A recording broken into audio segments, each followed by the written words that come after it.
नमस्कार मित्रांनो, welcome back in the world of Ayurveda Marathi. जसं की परंपरा, प्रतिष्ठा, अनुशासन आपलं आहे।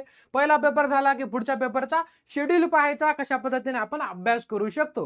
इतके सगळे पेपर तुम्ही हाच शेड्यूल फॉलो केला, पेपर झाला की हा व्हिडिओ पाहायचा आणि अभ्यास चालू करायचा। आता वन लास्ट टाइम, शेवटची वेळ आहे। आपल्याला आता शेवटच्या पेपरचा अभ्यास करायचा आहे। पेपर आणखी संपलेला नाहीये, आणखी थोडेसे पेशन्स ठेवायचे आपल्याला। हे 2-3 दिवस आणि नंतर संपला, आपल्या मेंदूचा ताण कमी होणार आहे। त्याच्यामुळे थोडंसं फोकस करा आणि आता काय काय करायचंय, कसं कसं करायचं यावरती फोकस करा। ठीक आहे, मी या गोष्टी इथे करायला सांगतोय आणि लास्ट मिनिट एमपी मध्ये काय करायचंय हे तुम्हाला सांगितलेलं आहे। यावेळेला लास्ट मिनिट एमपीचा जो व्हिडिओ असेल तो आयुर्वेदा हिंदी हे आपल्या न्यूज चॅनल वरती येणार आहे। ठीक आहे, आपल्या सर्वांच्या आशीर्वादाने आयुर्वेदा मराठी हे चॅनल खूप छान चालत आहे। त्यामुळे आपण एक्सपांड करत आयुर्वेदा मराठीचीच एक ब्रांच म्हणून आयुर्वेदा हिंदी हे यूट्यूब चॅनल स्टार्ट करत आहोत। त्यामध्ये इथून पुढे तुम्हाला हा लास्ट मिनिट आयएमपी त्याबरोबर सेकंड इयरचे व्हिडिओज तुम्हाला त्यामध्ये पाहायला मिळतील। त्यामुळे आजचा last minute IMP video Ayurveda हिंदीवरती मिळेल। या व्हिडिओच्या डिस्क्रिप्शन बॉक्समध्ये आयुर्वेदा मराठीचीच एक नवीन ब्रांच आयुर्वेदा हिंदी या यूट्यूब चॅनलची लिंक तुम्हाला मिळणार आहे। ठीक आहे,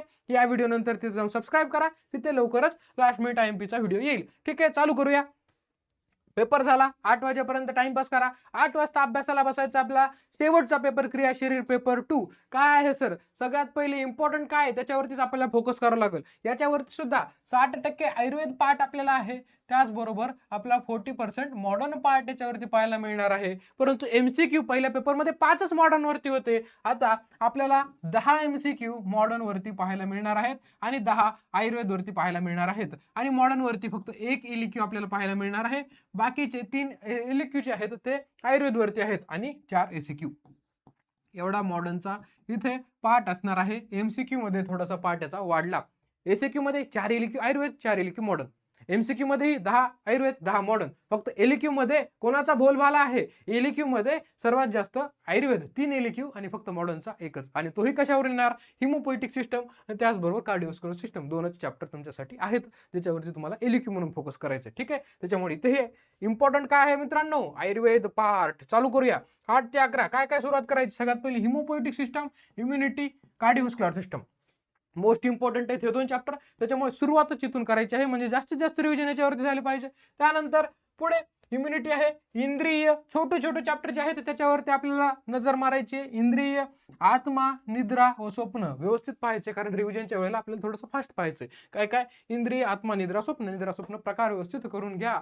नंतर आत्मा, परमात्मा, जीवात्मा व्यवस्थित आपल्याला रीड करून घ्यायचं आहे। इंद्रिय, इंद्रिय कर्मेंद्रिय एमसीक्यू ला विचारले जातात, त्यामुळे व्यवस्थित रीड करा। त्याच्यानंतर पुढे 11 पासून 5:45 पर्यंत झोप घ्यायची। 5:45 ला उठून 6:30 ला अभ्यासाला बसायचं, किंवा पाणी तापताना तुम्ही श्लोक पाठ करू शकता। आणि त्यानंतर आपल्याला चालू करायचं आहे 6:15 ते 7:30 पर्यंत, टोटल 45 मिनिटं आपल्याला हे श्लोक पाठ करायचे मित्रांनो। धातू, त्याची सारता, क्षयवृद्धी आपल्याला पाठ करायची। याच्यामध्ये सर्वात जास्त इम्पॉर्टंट जर काही असेल तर धातू, क्षयवृद्धी याचे श्लोक आहेत। त्याचबरोबर आपल्याला जे काही छोटे छोटे व्याख्या आहेत, पुरुषाची व्याख्या, मूत्राची व्याख्या, निरुक्ती, ते छोट्या छोट्या गोष्टी रीड करून घ्यायच्या आहेत। ठीक आहे, हे झालं सकाळचं। त्याच्यानंतर 7:30 ते 10 सकाळचा 3 घंट्याचा स्लॉट आहे। याच्यामध्ये आपल्याला हायवेटेज उचलायचंय। सुरुवातीचा इंट्रोडक्टरी चॅप्टर आहे धातू, तोही घ्यायचा आहे। कशा कोणकोणत्या धातूला कोणकोणते उपधातू त्याच्यामधून व्यवस्थित रीड करून घ्यायचं। रस, रक्त, मांस, मेद हे 4 धातूचा गुच्छा इथे व्यवस्थित रीड करून घ्यायचा। 7:30 ते 10 मध्ये अर्धा तास लागतो एका धातूला, फक्त अर्धा तास। ठीक आहे, अर्धा तास एक धातू, अशी तुम्हाला इथे 4 इंट्रोडक्टरी दिलेले आहे। आणि ह्याच्यासोबत एक चॅप्टर करायचा मॉडर्नचा एक्सक्रिशन याच्यामध्ये युरिन फॉर्मेशन व्यवस्थित करून घ्या। त्यानंतर कंट्रोल ऑफ मिक्चुरेशन व्यवस्थित करून घ्यायचं आहे। कळलं? हे सर्व काय कशाचं होतं सर? हे एक्सक्रिशन आणि पहिले 4 धातू। पहिले 4 धातूवरून काय आहे? 1 एलक्यू 1 एसीक्यू आहे, त्यामुळे व्यवस्थित करा। त्याच्यानंतर 10:30 वाजता काय केलं सर? आपण 10:30 वाजता एक छोटासा ब्रेक घेतला 10 ते 10:30 मध्ये। 10:30 वाजता पण अभ्यासाला लागलो, तेव्हा अस्थि, मज्जा, शुक्र आणि ओज हे दुसऱ्या उरलेल्या 4 धातूचा गुच्छ आहे व्यवस्थित केला। आणि याच्यासोबत आश्रय भाव वरती सुद्धा नजर मारली। पूर्ण धातूंमध्ये 7 धातूंमध्ये आणि त्याच्यानंतर 8वा ओज आहे. ओज सर्वात जास्त इम्पॉर्टंट आहे. त्याच्यावरती हमखास एलक्यू विचारला जातो, त्यामुळे त्याच्यावरती जास्त फोकस करायचा आहे. आणि मुलं काय करतात, हे 7 धातू करताना फक्त त्या पॅटर्ननुसार करतात. काही गोष्टी सिलेबस कॉपीमध्ये या 7 धातूबद्दल दिलेल्या आहेत. म्हणजे प्रत्येक धातूमध्ये काहीतरी जसं की रक्त धातूमध्ये पित्त दोषासोबतचा संबंध विचारलेला आहे, रसामध्ये कफ दोषासोबतचा संबंध विचारलेला आहे. अशा छोट्या छोट्या गोष्टी आहेत. मांसमध्ये मांसपेशी विचारलेली आहेत, ते मी लास्ट मिनिट टाइम मध्ये तुम्हाला सांगणार आहे.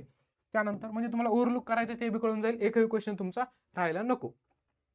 त्याच्यानंतर डायरेक्टली आता 1:15 ते 2:30, 1:15 पर्यंत आपण मागचं सेशन केलं. 1:15 ते 2:30 आपण काय केलं, ब्रेक घेतला. 2:30ला अभ्यासाला बसलो. 2:30 ते 5चं सेशन असेल.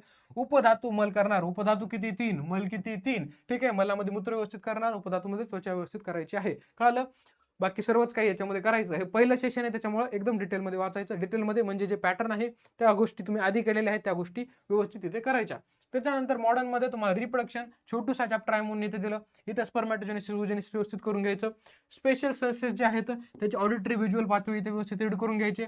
आणि त्याच्यानंतर मनाचे विषय वगैरे व्यवस्थित इथं वाचून घ्यायचं. एवढं हे सेशन असेल 2.5 तासाचं. याच्यामध्ये एवढं करायचं. मेन फोकस तुमचं याच्यावरती असलं पाहिजे. थोडासा टाइम एक्सटेंड झाला तर होऊ द्यायचा, परंतु हे सगळं व्यवस्थित करून घ्यायचं, कारण रिव्हिजन सुद्धा होणार आहे. हे जर कमी वेळ मिळाला तर रिव्हिजनमध्ये तुम्ही कव्हर करू शकता. त्यानंतर पुढे 5 ते 5:30 मध्ये आपण 5:15 मध्ये ब्रेक घेतला. 5:15 ते 6:15 मध्ये काय काय करायचं, 1 घंटा आणि हे 2 chapter muscle physiology adipose tissue एकदम छोटे छोटे चॅप्टर आहेत आणि तुम्हाला हमखास एक एसीक्यू यामधून फिक्स भेटणार आहे, त्याच्यामुळे करायचेच. ॲडिपोसमध्ये स्वेट ग्लँड, वेसेस ग्लँड आणि मसल फिजियोलॉजीमध्ये तिन्ही मसलचा डिफरन्स व्यवस्थित करायचा, मसल कॉन्ट्रॅक्शन मेकॅनिझम. ओके.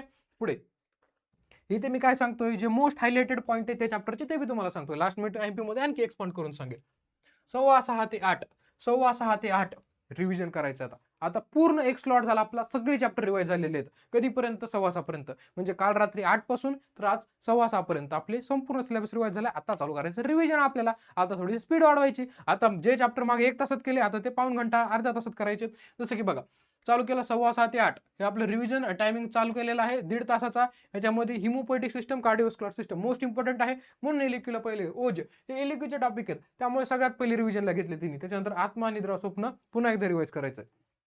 हे तर काहीच वेळ लागणार नाही तुम्हाला रिवाइज करायला. ह्याच्यातले ते संस्कृतचे शब्द आहेत ना निद्राचे प्रकारामधले, तेच करा. त्यानंतर 8 ते 8:30 मध्ये जेवण करा. 8:30 ते 10 मध्ये उपधातू मल रिवाइज करायचा आहे. मागे जर वेळ मिळाला नसला मागच्या सेशन मध्ये तर इथे कंप्लीट करायचं आहे. ठीक आहे. त्याच्यानंतर इम्युनिटी, ॲडिपोस टिश्यू आणि मसल फिजियोलॉजी रिव्हिजन चालू आहे. आताच आपण केलं होतं 5:15 ते 6:15 मध्ये काहीतरी, आणि त्याच्यानंतर डबल आपण ॲडिपोस टिश्यू, मसल फिजियोलॉजी डबल त्याच टायमाला रिवाइजला घेतलं. म्हणजे काय, फिट झाला माइंडमध्ये. आता डबल करायची गरज नाही आपल्याला, उद्या सकाळीच करणार आता डायरेक्ट. इम्युनिटी क्लासिफिकेशन व्यवस्थित करून घ्यायचं, चार्ट करायचं व्यवस्थित. उपधातू मल कळालं. त्याच्यानंतर 10 ते 11 मध्ये काय करणार आता, 7ही धातू. 10 ते 11 मध्ये 7ही धातू आपल्या करायचे. थोडं 11:15 वाजतील. सर्व धातू आधी सगळे केले ना आपण, डिटेलमध्ये केले, आता रिवाइज करायचे. ठीक आहे. 7ही धातू व्यवस्थित करायचे. उद्या सकाळी एकदा रिवाइज होणार आहेत. इथे एकदा फास्टमध्ये नजर मारून घ्यायची. चार्ट बनवलेला असेल तर अति उत्तम. त्याच्यानंतर झोप घ्यायचीच 5:45 पर्यंत. 5:45 पर्यंत झोप घेतली. 6:15 फ्रेश झालात. सकाळी उठले 7:15 ते 8:30 मध्ये. आता हाय वेटेज टॉपिक उचलले रिव्हिजनसाठी. तिसरं रिव्हिजन स्टार्ट झालं. ठीक आहे. हिमोपोएटिक, कार्डिओस्क्युलर, ओज. ठीक आहे. एलिक्यू आहे, उपधातू आणि मल, याच्यावरती तुम्हाला खूप जास्त क्वेश्चन दिसणार आहेत. त्यामुळे सगळ्यात पहिल्या स्लॉटमध्ये 6:15 ते 8:30 मध्ये जवळपास 2.5 तासाचा हा स्लॉट आहे.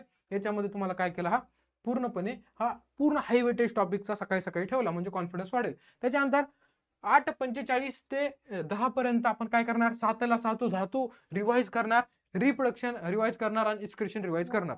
कळालं.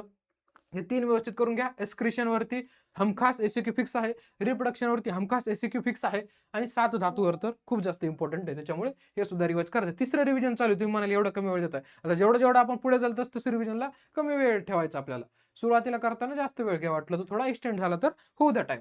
त्याच्यानंतर 10 ते 11:30 मध्ये काय काय करणार, 10 ते 11:30 मध्ये एक्झाम डे आहे आपला. एक्झाम डेला muscle physiology, adipose tissue, immunity, special senses, इंद्रिय, आत्मा, मन, निद्रा, स्वप्न सगळे छोटे छोटे टॉपिक आहेत, ते 11:30 पर्यंत उरकून घ्या. मसल फिजियोलॉजी, ॲडिपोस टिश्यू दोन्ही पैकी एकावर एसीक्यू, इम्युनिटी एसीक्यूचा, स्पेशल सेन्सेस ओव्हरलुक करून घ्या, इंद्रिय, आत्मा, मन, निद्रा, स्वप्न सगळं काही ओव्हरलुक करून घ्या. म्हणजे जे आपण 2 दिवस केले मागचे, ते आता आपल्याला एक्झामच्या दिवशी एकदा फक्त नजर मारायची आहे. त्यानंतर पुढे 11:30च्या नंतर आपल्याला सगळे जे श्लोक आहेत ते घ्यायचे सोबत, वही श्लोकाची, आणि एक्झाम सेंटरला जाईपर्यंत किंवा अर्धा तास तुम्ही अर्धा तास पाऊण तास ते श्लोक पाठ करू शकता. म्हणजे पेपरमध्ये फ्रेश आपल्याला श्लोक लिहिता येतील. अशा प्रकारचा होता हा पूर्णपणे शेड्यूल. असा शेड्यूल फॉलो करा. याच्यामध्ये काही तरतूद असली तुम्ही फॉलो करा आणि आतापर्यंत खूप चांगलं आपलं हे फॉलो केलं आलं. आता हा शेवटचा व्हिडिओ होता. आता आपण डायरेक्टली पेपर एनालिसिसमध्ये भेटणार पुढच्या. Last minute I-M-P Ayurveda Hindi या YouTube चॅनलवरती आपण देतोय. ते तुम्हाला डिस्क्रिप्शन बॉक्समध्ये लिंक मिळेल, तिथे जा. कारण आपलं या सर्वांचं जे YouTube चॅनल होतं आयुर्वेदा मराठी खूप छान याला प्रतिसाद मिळाला. तुमचं खूप जास्त प्रेम या चॅनलला मिळतंय. त्याच पद्धतीने आता त्याही चॅनलला आपल्याला तेवढाच प्रतिसाद द्यायचा आहे. कारण तुमचं आमचं हे सर्वांचं चॅनल असणार आहे पुढचं सुद्धा. त्यामुळे त्यावरती व्हिडिओ बघायला या, सबस्क्राईब करा आणि आपल्या सर्वांचं प्रेम त्यावरही राहू द्या. ठीक आहे. आपला शेवटचा पेपर आहे, चांगलाच जाणार आहे. त्यानंतर एनालिसिसमध्ये आपण भेटूया. सध्या हा शेड्यूल फॉलो करा. हे प्रत्येक चॅप्टरमध्ये तुम्हाला मी काय हायलाइटिंग पॉइंट दिले त्यावरती फोकस करायचं. ठीक आहे. Thank you very much. All the best मित्रांनो.